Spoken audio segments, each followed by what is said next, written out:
Diba?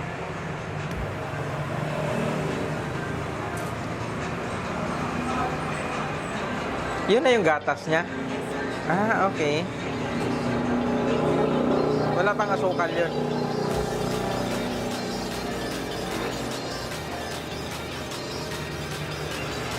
Ayan, oh. And then, asukal, tigta tatlo. Tatlo lang pala. Hindi na tigta tatlo. Kasi nasanay ako sa 7-Eleven na may creamer. Ha? Halo ko na po ba? Sorry? Halo ko na po. Ako na?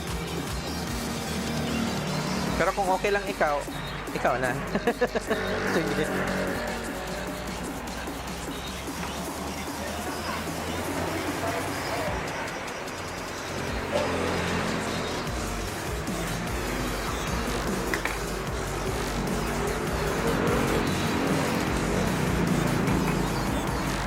Kahit dalawa lang siguro, baka masyado ng ano. Pero dalhin ko yung isa.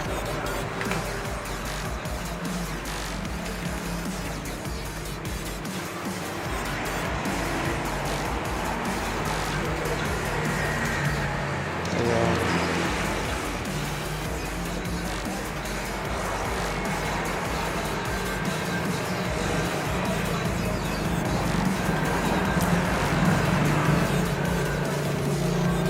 Ayan. Thank you. Kunin ko na to. At yun na nga, nandito na. Hawak na natin yung kape. Anong kape nga to? Hindi na mabasa.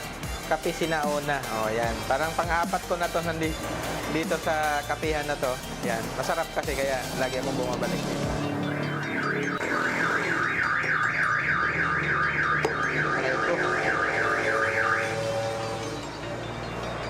Yan, ilipat natin sa isa kong lagayan. Sa tumbler, sa thermo, para hindi matapon pagka nasa motor na. At hindi rin lumamig agad. O, diba? Sakto lang siya. O, sakto. May naiwang asukal. Balik. Meron pa. Parang naglalaro lang. O, diba?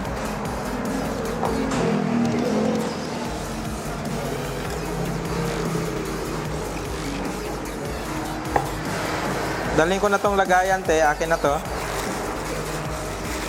At yung baso na lang iwan ko. Wala nang laman.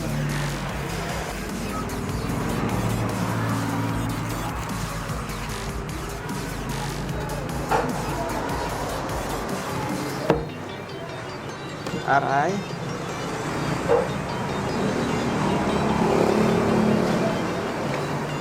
Te, thank you ah. Bye-bye. Ayan mga kalibis, dito na tayo sa papunta na tayo doon sa ating pupuntahan. Tapos na akong mag-almusal. Ayan. At dito na tayo sa sa kapihan. Ito na nga yung kapihan na to. Ayan. Kape Sinauna. Ayan. Kape Sinauna. Dito ito sa may bungad lang ng Taytay, sa may Arinda or Kinit, di ako sure kung anong lugar to, pero dito to sa lugar na to. Ayan.